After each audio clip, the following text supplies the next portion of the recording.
Prezados amigos, estamos aqui diretamente de Atlanta, Congresso do American College of Cardiology 2024, aqui no Georgia World Congress Center, Atlanta, e vamos começar a live do segundo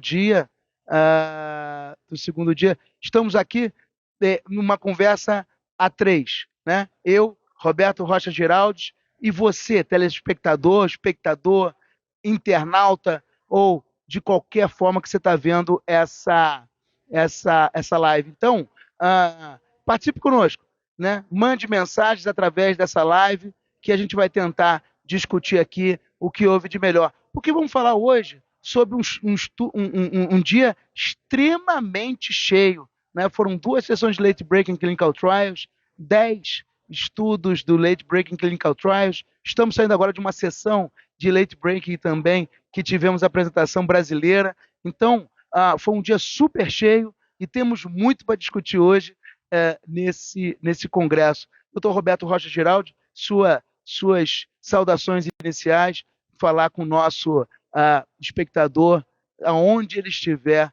no Brasil ou no mundo. Oi, Bruno, boa noite a todos que estão nos seguindo. Eu acho que hoje o congresso foi muito importante, porque foram apresentados estudos importantes, significativos e, mais do que isso, de ótimos resultados. Estudos que prometem mudar a prática clínica em algumas áreas que havia dúvidas muito importantes. Então, eu acho que realmente hoje nós tivemos alguns estudos que vão modificar um pouquinho a nossa prática médica.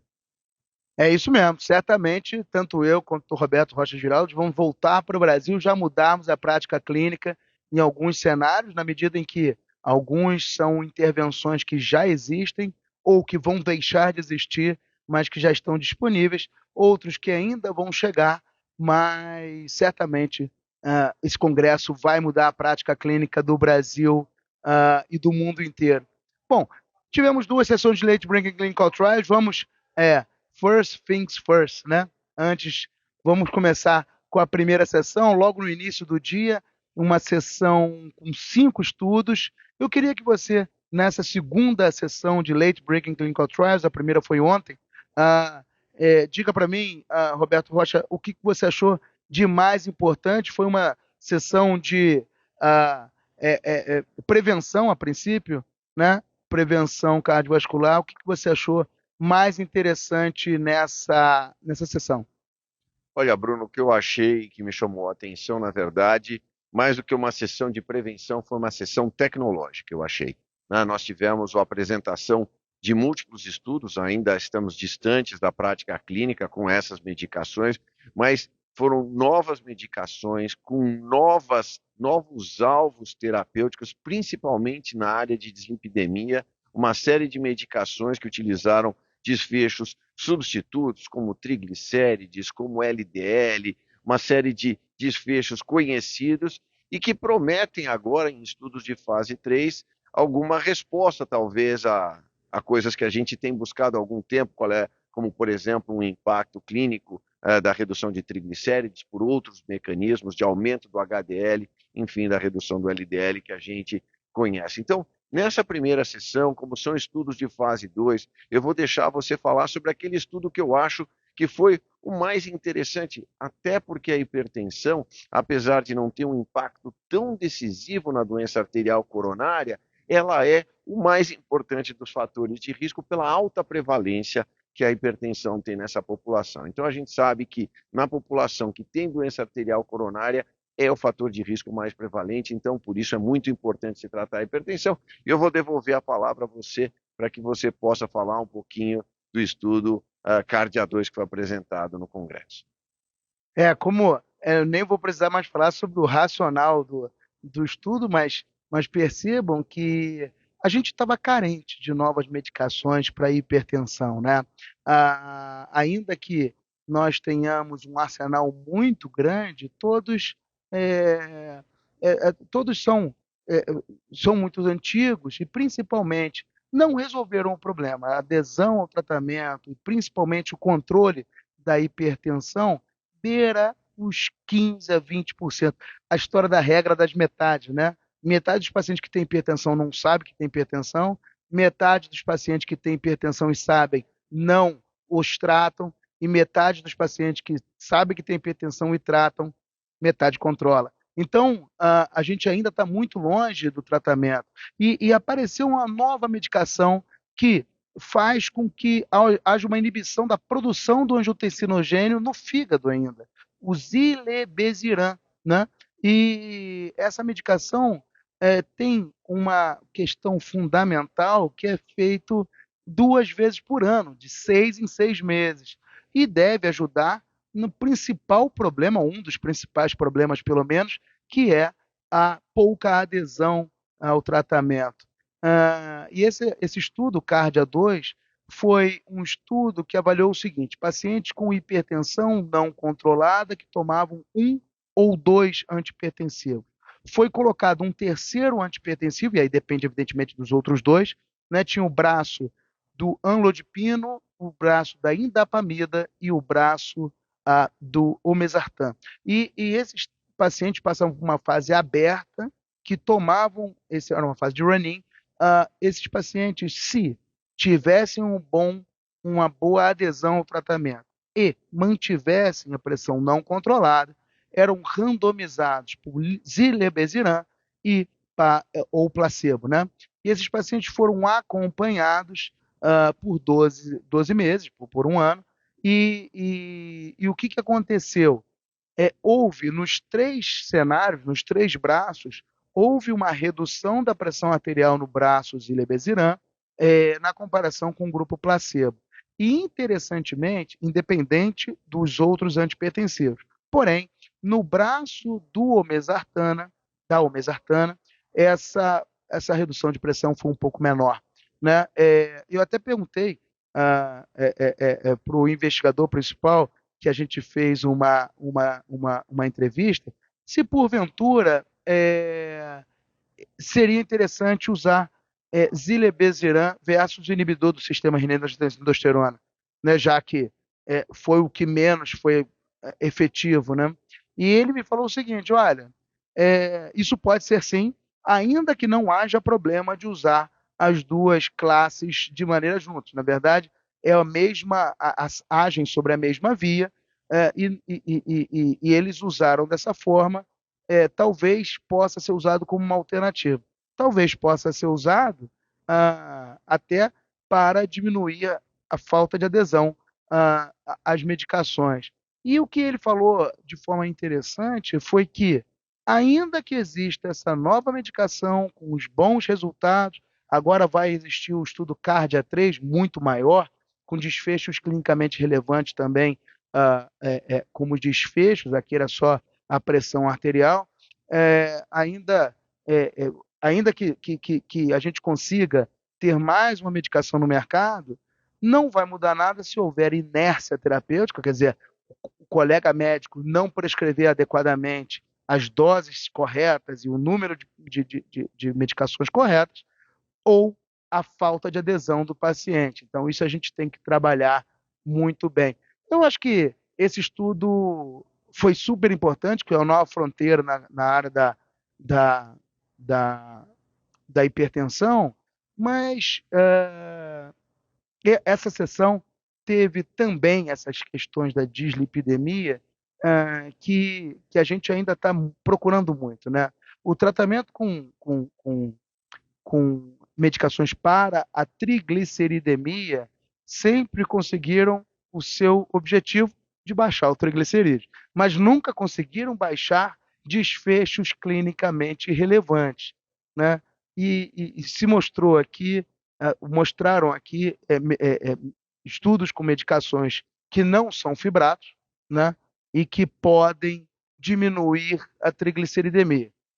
Eu confesso que eu já fiquei com aquele pensamento de, não, de novo a mesma coisa, vai baixar a trigliceridemia e não vai reduzir desfechos clinicamente relevantes. Bom, a gente tem que ter esperança, né? Mas certamente, se isso acontecer, vai ser um divisor de águas também nesse cenário. Bom, então essa foi Você quer fazer algum comentário da sessão inicial, da primeira sessão? Senão, a gente passaria para a segunda segunda sessão. Alguma questão nessa primeira sessão ainda? Eu queria fazer um comentário sobre o que você acabou de falar, Bruno. Eu acho que é uma coisa importante. Às vezes a gente na medicina, a gente não entende certas condutas e eu acho que tem alguma coisa que talvez esse estudo ou os bons resultados que o Zilebesiran possam trazer no Cardia 3, no próximo estudo do cardio, da hipertensão, possam trazer uma grande modificação, uma enorme modificação na medicina, que é o tratamento por desfechos substitutos versus o tratamento por desfechos clínicos. O que eu quero dizer com isso? Muito bem.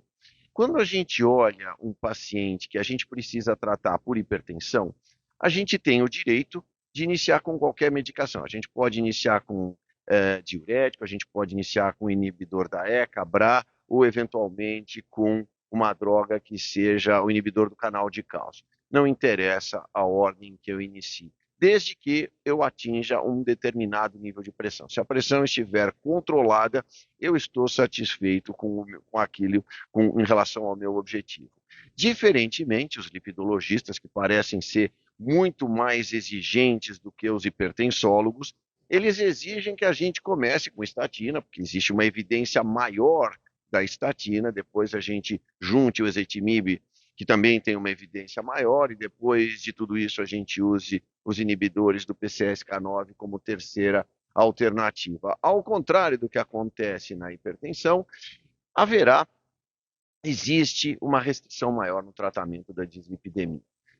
O Zilebesiran, ele certamente, se ele mostrar uma efetividade no seu tratamento, considerando-se tudo aquilo que você acabou de falar, principalmente a baixa adesão ao tratamento, se for possível, por questões de custo, ele deve assumir uma posição de liderança. E nós vamos fazer o quê? Nós vamos dar Zilebesiran para os nossos pacientes e, a partir daí, nós vamos fazer o ajuste fino da hipertensão com outras drogas por via oral. Se elas forem necessárias, serão dadas. Se não forem necessárias, não serão dadas.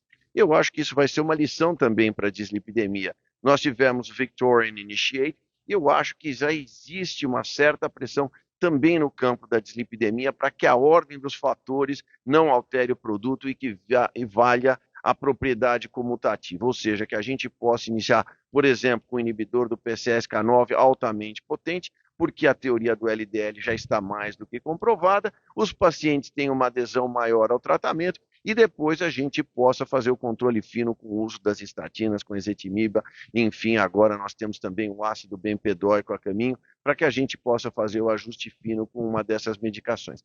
Então, eu acho que, apesar de no momento não haver ainda isso, a gente seguir muito preso às regras, afinal, a gente sempre segue o princípio de que a biologia ela é indecifrável e a gente não sabe o que vai acontecer, a não ser que a gente siga estritamente, rigorosamente aquilo que os estudos clínicos determinam a nós, e como eu digo, a gente muitas vezes fica algemado pelos estudos clínicos. Eu acho que talvez esse seja um bom caminho que você acaba de descrever, para que a gente possa mudar um pouquinho essa ordem e a gente trate o paciente daquilo que é o maior prejuízo, porque hoje não falta remédio, falta adesão ao tratamento. Então, a adesão passou à frente da necessidade terapêutica medicamentosa. Eu acho que agora essas novas drogas interferentes do RNA vêm aí para rapidamente mudar a medicina.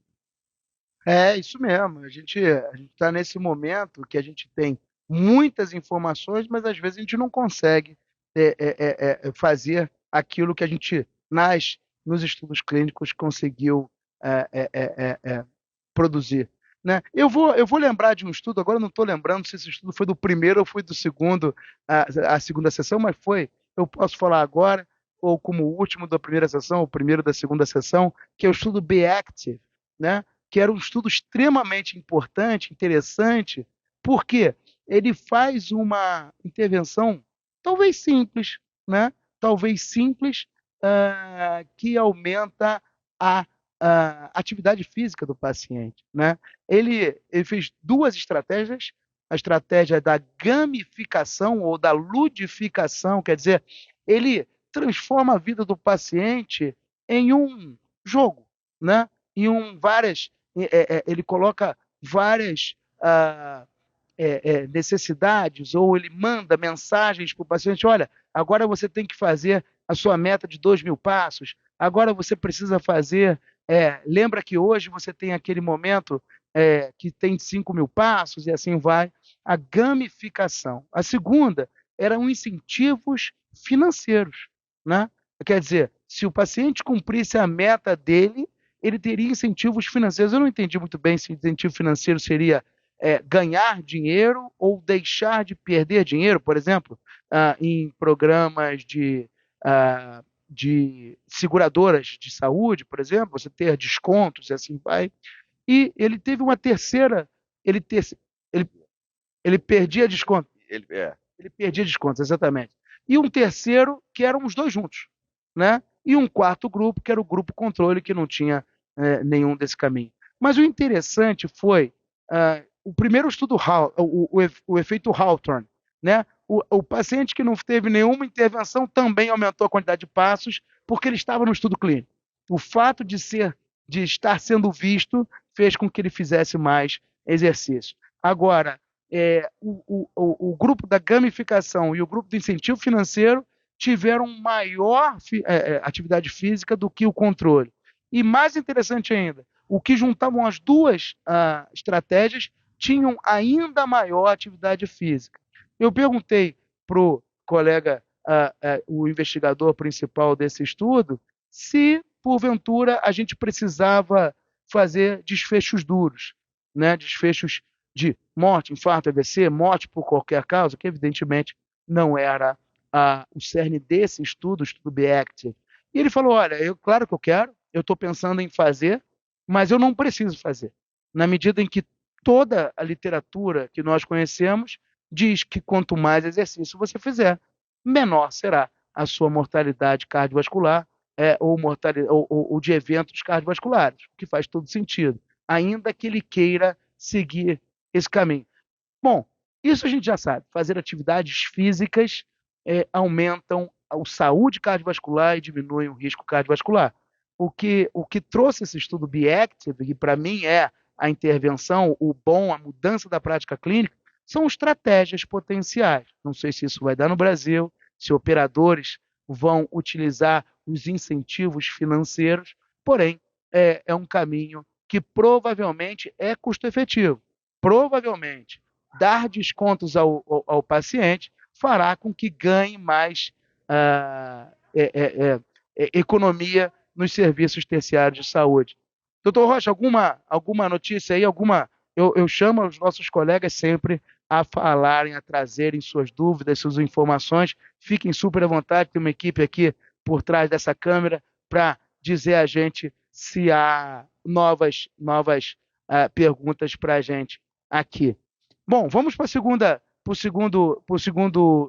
sessão. O que, na sua opinião, na segunda sessão foi importante? Eu tenho a minha opinião já, mas vou perguntar para o Roberto Rocha Giraldes o que ele tem de mais importante nessa segunda sessão de Breaking Clinical Trials.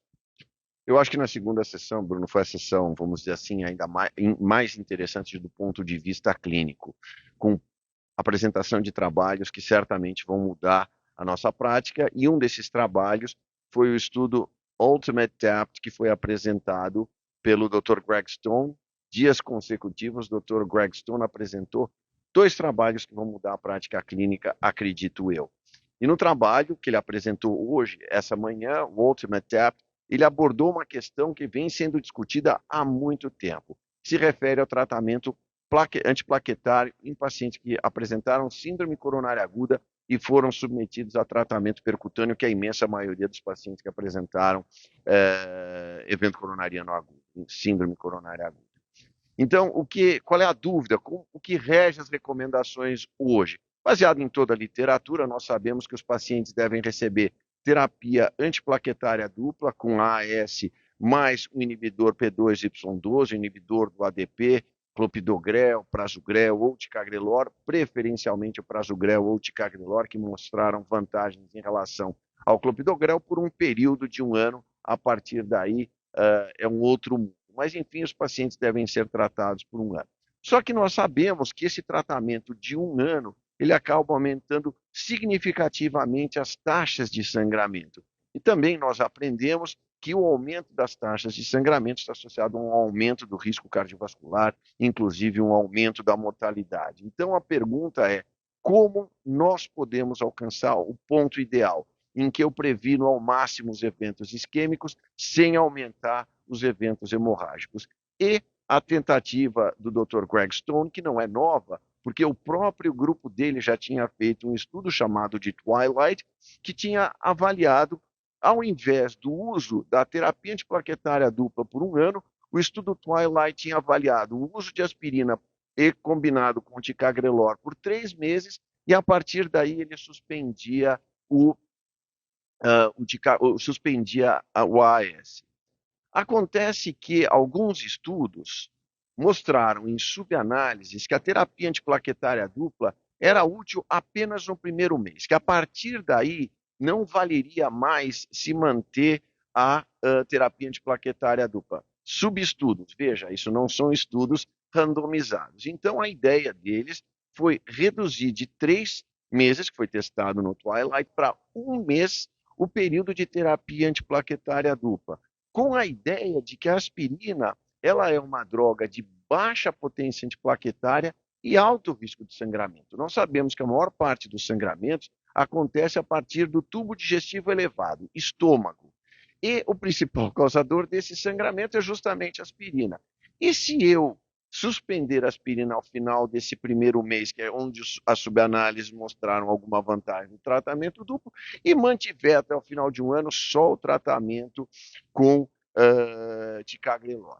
Isso foi testado, então, nesse estudo que eu falei para vocês, o Ultimate TAP, e o que se verificou? Qual foi o resultado desse estudo? Esse estudo mostrou que os pacientes que receberam ticagrelor exclusivamente, não a combinação com aspirina, tiveram uma redução das taxas de sangramento de quase 60%. O que era uma coisa que nós já imaginávamos e nós já sabíamos de diversos estudos. Quanto menos, melhor. A grande dúvida era, e em relação às taxas de sangramento, em relação à eficácia desse tratamento? E o que esse estudo mostrou, com mais de 3.500 pacientes, um estudo conjunto que foi feito com a Universidade com o Mount Sinai, em Nova York, e mais a China mais uma vez participando dos estudos clínicos, mostrou que não havia, numa análise de não inferioridade, diferença entre os dois tipos de tratamento. Então, Dr. Greg Stone afirmou, apesar de haver 90% de chineses incluídos no estudo, ou seja, não existe uma proporção, uma distribuição demográfica equitativa com brancos, negros, enfim, mulheres e homens, existe sim, na opinião dele, dados suficientes para justificar a manutenção da terapia antiplaquetária dupla por apenas 1 mês, e a partir daí se suspende a aspirina. Então, eu acho que esse estudo foi um estudo muito importante, numa fase em que nós temos tomado muito medicamento, talvez a redução de a partir de 1 mês com benefícios clínicos, talvez seja suficiente. Por falar em exagero de terapia, vou devolver para você, Bruno, para você falar de um estudo que também parece que reduziu o número de medicamentos que a gente precisa utilizar nesses pacientes pós-infarto. Exato, exato. Eu só levantar uma bola em questão dos antiplaquetários, que esse estudo aumentou ainda mais o nosso interesse por um estudo brasileiro que está vindo aí. Os resultados ainda não são conhecidos. O estudo Neo Mindset é patrocinado pelo governo brasileiro, sobre tirar o AS não mais em 1 mês, não mais em 3 meses, mas tirar na hora da randomização. O paciente só fez 1 ou 2 dias no máximo de AS, porque ele foi randomizado e aí já tirava o AS, seu grupo de intervenção P2Y12 potente, logo durante a internação por síndrome coronária aguda e tratamento com angioplastia. Em relação ao estudo que foi apresentado hoje, o estudo Reduce AMI, né, que foi de um investigador da Suécia, que avaliou o uso do beta-bloqueador no paciente com síndrome coronária aguda que não tinha disfunção miocárdica, ele não tinha insuficiência cardíaca. Essa foi uma discussão que nós já tivemos algumas vezes, né, doutor Rocha, sobre o excesso de tratamento no paciente que tem síndrome coronária aguda e que quando o paciente não tem disfunção miocárdica, a gente não tem dados, ou não tinha dados até então, para fazer ou não um beta-bloqueador. Esses pacientes eram randomizados, eram 4.000 pacientes randomizados para tomar o beta-bloqueador ou não tomarem o beta-bloqueador, e 80% desses pacientes estavam ainda no início do tratamento lá na síndrome coronária aguda. E esses pacientes foram acompanhados por 5 anos, né? E a retirada, ou não dar o beta-bloqueador nesse cenário, não causou aumento de desfechos clinicamente relevantes. E, evidentemente, diminuiu o número de problemas, de eventos adversos associados aos beta-bloqueadores, bradicardia, hipotensão e todos que a gente conhece dos beta-bloqueadores que são tão antigos que a gente já sabe os malefícios todos. A gente só não sabia que podia não ter benefício na síndrome coronária aguda em alguns cenários. Evidentemente que eram pacientes que não tinham disfunção miocárdica durante o eco da internação. Isso é importante lembrar. Se ele tiver disfunção, esses pacientes não eram incluídos nesse estudo e vale a recomendação de continuar fazendo beta-bloqueadores.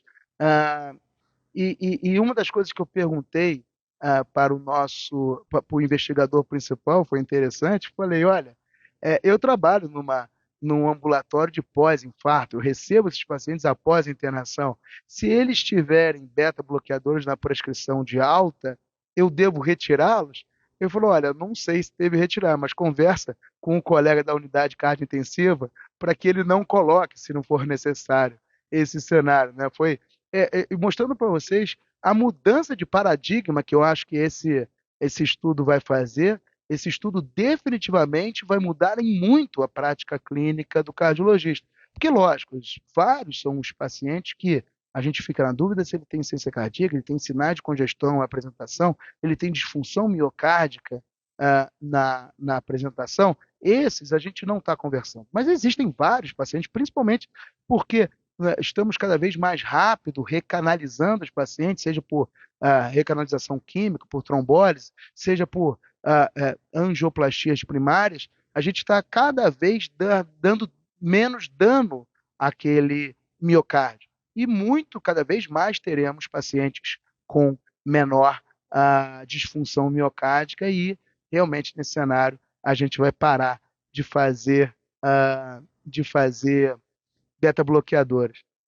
Vamos passar para o outro lado, exatamente para o outro lado. E aqueles pacientes que tiveram uma disfunção miocárdica grave, que entraram em choque cardiogênico, houve alguma informação aqui nesse cenário, aqui no ACC 2024, que a gente possa trazer para o nosso espectador aí, eu ia falar aí no Brasil, mas em qualquer lugar do mundo pela internet? Pelo menos da América Latina, Bruno. Não podemos esquecer que o nosso programa também é transmitido para toda a América Latina e que a Sociedade Brasileira de Cardiologia tem hoje todo um relacionamento com a América do Sul, América Latina, porque inclui o México, no sentido de transmitir tudo aquilo que a gente está falando. Não sei se eles entendem bem, mas para toda a América Latina. Bom, muito bem, você me passou a bola, eu digo para você o seguinte. Eu vou ser breve em relação a esse estudo por dois motivos. Primeiro, porque eu acho que não é a maioria das pessoas que lida com coronariopatia aguda, com a área de intensivismo. E, em segundo lugar, porque o que eu vou falar talvez não esteja disponível em 99% dos centros nacionais, mas vale a mensagem que fica para todas as pessoas.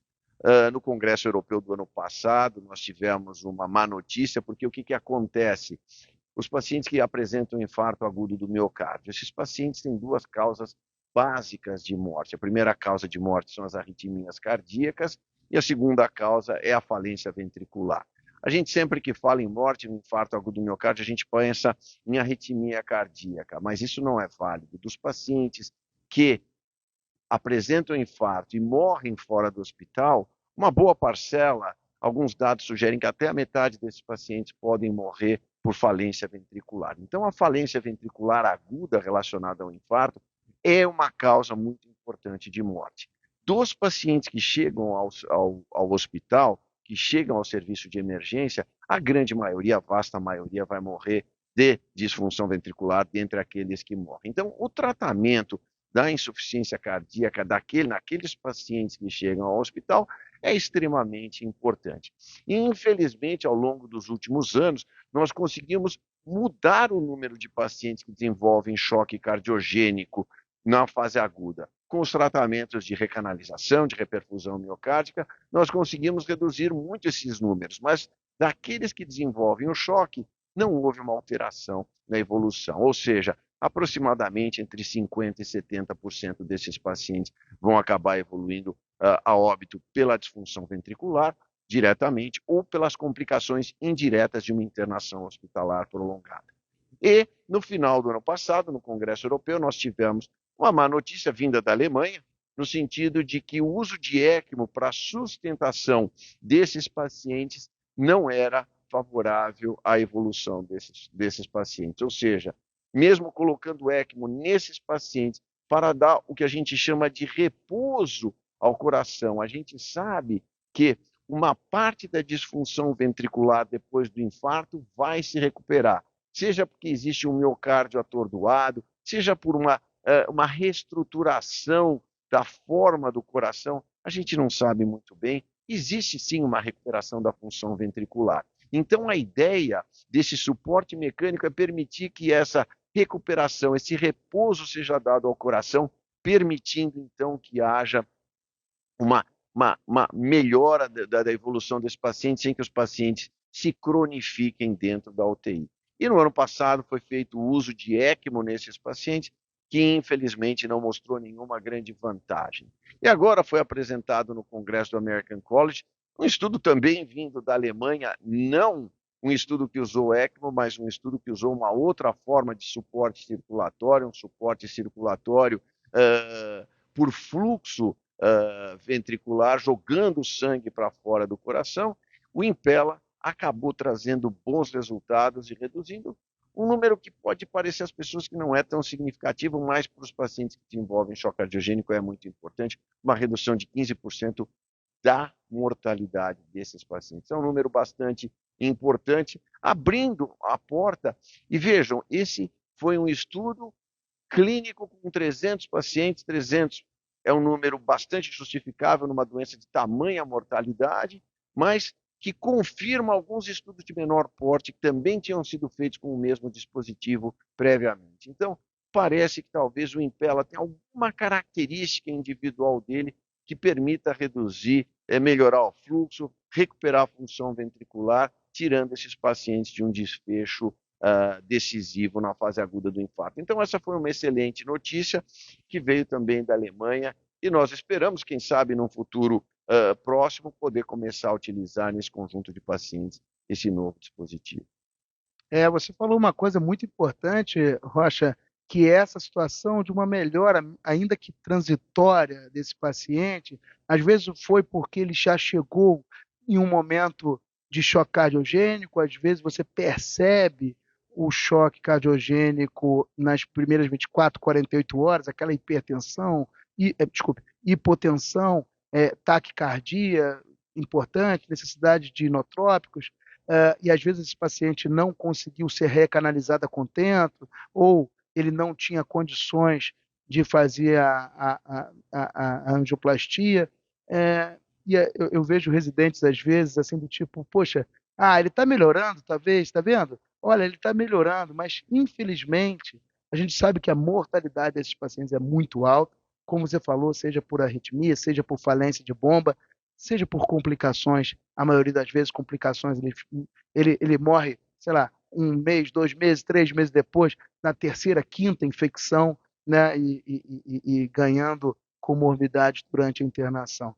Bom, vamos falar sobre o último estudo que eu queria falar, que foi o estudo desse Late Breaking Clinical Trials que a gente trouxe agora, um estudo brasileiro, e um estudo interessantíssimo, que uma intervenção muito importante, que é o uso da espiritualidade para o controle da pressão arterial. Doutora Maria Emília Teixeira foi quem fez esse estudo da Universidade Federal de Goiás. Eu parabenizo toda a equipe da Universidade Federal de Goiás, assim como todo o departamento de espiritualidade da SBC, porque certamente foi um estudo que trouxe dados importantíssimos, né? Ela mandava, o grupo intervenção era mandar uma mensagem por aplicativo de mensagens diárias, sejam textos, sejam vídeos, sejam é, é, metas a fazer naquele dia, e o grupo controle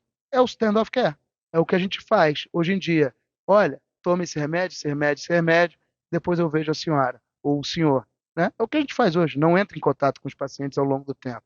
E essa mensagem, ou vídeo, ou é, é, é, metas, ou mensagens estimulando a gratidão, o otimismo, né, foi capaz de reduzir a pressão arterial desses pacientes em mais de 7 milímetros de mercúrio.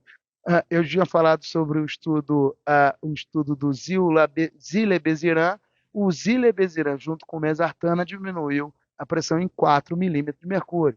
Com a indapamida e com o amlodipino, mais ou menos em torno de 10 milímetros de mercúrio. Veja, o tratamento com o estímulo à espiritualidade foi capaz de reduzir em 7 milímetros de mercúrio a pressão arterial sistólica dos pacientes. Eu acho que esse é um dado extremamente interessante. A doutora Maria Emília está entusiasmada em fazer um estudo ainda maior, com desfechos mais agressivos sobre a pressão, e eu acho que realmente é algo que o Brasil está mostrando para o mundo, mostrou aqui no American College, vai mostrar para o mundo inteiro esse cenário. Bom, temos mais alguma coisa a mais? Eu gostaria que você desse as suas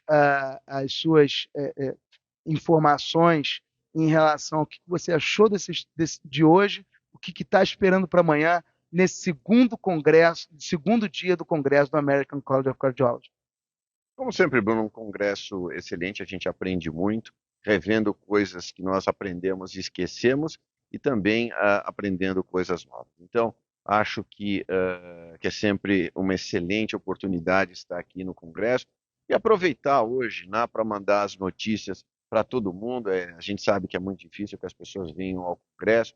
Eu espero ter oportunidade ainda de sempre estar aqui para poder transmitir tudo às pessoas. Eu só vou concluir a minha participação nessa live agradecendo os elogios. Nós recebemos muitos elogios aqui daquelas pessoas que estão nos acompanhando. Nós recebemos mensagem também, vê aí se a gente tem mensagem.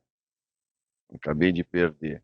Eu não podia ficar olhando, senão a minha esposa brigava comigo e dizia que eu ficava com cara de bobo olhando para baixo.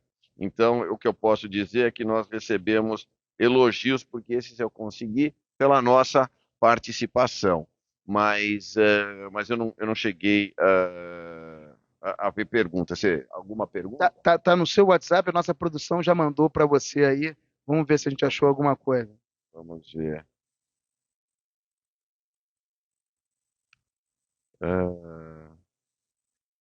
Deixa eu ver aqui mesmo. Deixa eu ver. Aqui, ó. Felipe Gaem comentou aqui alguma tendência do ACC 2024, porém nem todas estão incluídas em diretrizes. É isso? Algumas tendências do ACC 2024, porém nem todas estão incluídas em diretrizes.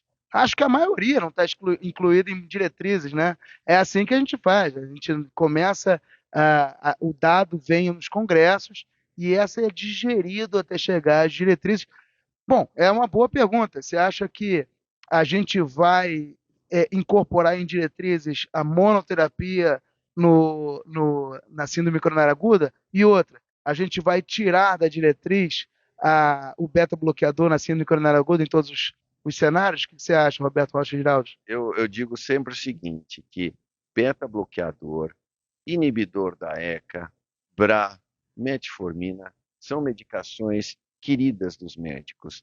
Elas são medicações baratas, têm efeito benéfico, falar contra elas é praticamente impossível. Então, eu acho que isso é alguma coisa que vai se iniciar num contexto de múltiplas terapêuticas, mas eu acho que talvez ainda as pessoas vão buscar alguma desculpa para administrar o beta-bloqueador. Essa desculpa pode ser uma disfunção ventricular irrisória muito pequena, pode ser um ataque cardíaco, enfim, eles vão buscar alguma coisa, mas o que é importante é que o avanço, isso não pode ser esquecido, o avanço que nós alcançamos com as novas terapêuticas, já que o beta-bloqueador havia sido testado primordialmente antes da época da reperfusão miocárdica, então os estudos que dão suporte ao beta-bloqueador são muito antigos. Então, o que acontece? Agora que nós vivemos uma época de reperfusão, recanalização, prevenção de trombose, tudo isso, ele perdeu o significado, a sua utilização já não é mais capaz de alterar a evolução dos pacientes. Então, eu acho que talvez para benefício de quem tem que tomar tantos medicamentos, eu acho que seria interessante que ele deixasse de ser utilizado. Eu acho que talvez a sociedade tenha uma certa dificuldade também de suspender o AS depois de um mês.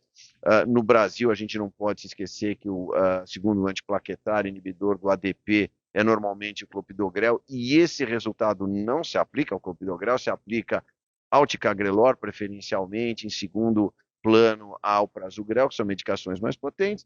Eu acho que talvez isso tenha uma dificuldade também de incorporação. A partir do momento que essas medicações que já são genéricas se tornem disponíveis, eu acho que talvez a gente possa sim tirar o AS, que sempre achei que era uma medicação que mais causava sangramentos, a história começou por ela, a gente não pode desvalorizá-la, mas hoje em dia ela é mais relacionada ao sangramento do que a ação anti-isquêmica. Eu quero agradecer, doutor Felipe Ganem, que mandou essa mensagem e abriu espaços para mais uma, por favor, doutor Roberto Rocha Giraldi. Recebemos mais uma aqui também. Abre para a gente aí. Algum estudo comparando prasugrel e ticagrelor? Marcele perguntou. Obrigado, Marcele. Não houve nenhum estudo avaliando cabeça a cabeça. Esse estudo já aconteceu. Esse estudo já aconteceu, o estudo Praga 18, era um estudo que foi muito interessante porque ele fez cabeça a cabeça. Era um estudo da República Tcheca, né?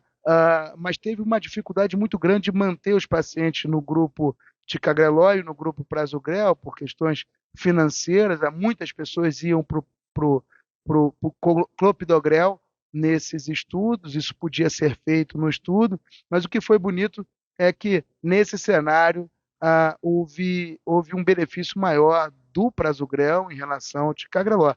Mas nesse cenário aqui, que o doutor Greg Stan avaliou com o ticagrelor, o que a gente sabe é que o clopidogrel não deveria ser colocado na mesma prateleira, no mesmo patamar que prasugrel e ticagrelor, para fazer terapia antiplaquetária simples, né, nesse cenário. Só comentar em adição, Bruno, porque você esteve lá, eu acabei num stand em Paris, quando foi apresentada a comparação entre um e outro no ISAR React 5, né? Acredito que você tenha estado lá. Mas houve um estudo também, além desse que o Bruno acaba de falar, comparou as duas medicações diretamente, foi para nós uma surpresa, um estudo ítalo-alemão, né? Feito em maior parte dos centros na Alemanha, em 2 centros na Itália, comparando diretamente em pacientes com síndrome coronária aguda, o uso de uma ou outra medicação com as características das suas recomendações pela Sociedade Europeia de Cardiologia. Ou seja, diferenciar no sentido de que infarto com supra, os pacientes recebem as duas medicações à chegada, porque provavelmente serão submetidos à angioplastia, e nos pacientes que chegam com síndrome coronária sem supra, o paciente que recebe ticagrelor recebe a admissão, enquanto que o paciente que recebe prasugrel recebe depois de conhecida a anatomia e a necessidade de angioplastia. E esse estudo mostrou uma redução de eventos do prasugrel em relação ao ticagrelor com taxas iguais de sangramento, provavelmente porque os pacientes no grupo prasugrel receberam menos prasugrel, porque os pacientes conheciam a anatomia e o uso do prasugrel foi reservado àqueles que iam de fato fazer angioplastia, e porque no momento do início do procedimento os pacientes não tinham recebido o prasugrel de acordo com alguns estudos que tinham sido feitos previamente com o Prasugrel e que recomendavam aguardar o conhecimento da anatomia para que fosse, então, administrada a medicação, como rege a Sociedade Europeia de Cardiologia. Então, aqui não houve nenhum, acho que não vai haver mais nenhum estudo referente à comparação entre os dois. Eu acho que o estudo PRAG 18 e mais o ISA-REACT 5, eles fecham esse tema da comparação entre esses dois agentes. Não foi isso mesmo. Eu errei o acrônimo, esse que eu falei em relação ao estudo tcheco, era o PRAG 18, né? E esse estudo foi interrompido por futilidade, porque muitos dos pacientes saíam do estudo e começavam a tomar clopidogrel, e a gente não conseguiu ver diferença entre eles. O ISA-REACT 5 foi o que avaliou o clopidogrel, desculpe, o ticagrelor e o prasugrel, e houve realmente esse benefício em relação ao ticagrelor, do prasugrel em relação ao ticagrelor. Obrigado, Marcelo. Obrigado, Felipe Ganem. E acho que por aqui, por hoje, é só. Se tivermos alguma outra, claro que podemos falar, mas. Exato. Vou acabando por aqui essa live. Obrigado por estar conosco. É sempre um prazer estar falando com você aí na rede social da Sociedade Brasileira de Cardiologia e convidar para amanhã o terceiro e último dia do Congresso do American College of Cardiology 2024 aqui em Atlanta. Amanhã tem 2 sessões de Late Breaking Clinical Trials. Certamente muita informação vai ser trazida aqui para o nosso cardiologista ou o nosso clínico, nosso médico em todo o mundo. Eu tomei uma bronca uma vez de um não cardiologista, porque eu falava sempre de cardiologia, mas não, esse dado é realmente para todo mundo que trata os seus pacientes, né? Dr. Roberto Rocha Giraldi, suas saudações finais ao nosso colega, convide-os para seguir a nossa cobertura aqui no Congresso. Bruno, eu só tenho uma notícia ruim, que foi uma notícia que eu acabei de receber, que foi a vitória do Palmeiras sobre o Santos, encerrando e sendo campeão paulista. O resto hoje foi perfeito. Um abraço a todos, saudações a todos, fiquem com Deus e até amanhã no Brasil, aqui nos Estados Unidos ou em qualquer lugar do planeta. Um forte abraço.